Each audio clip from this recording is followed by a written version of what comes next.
This is Litan Bridge.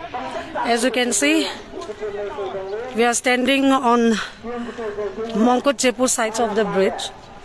Look at that fresh fire that they have set to houses. And since morning, they have even started firing automatic weapons.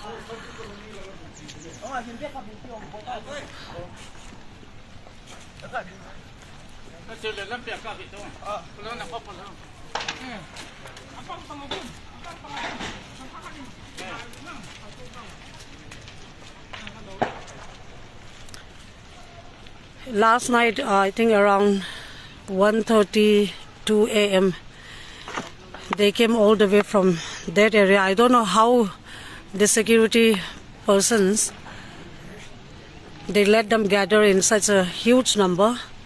They marched down from that IB area towards Mongkut Chepu, attempting to break into our village.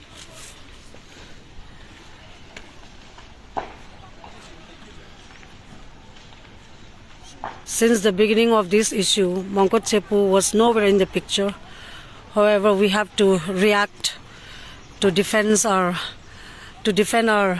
village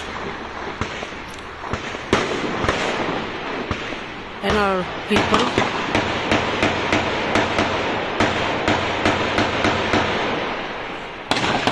See, look at the firing. You can hear it.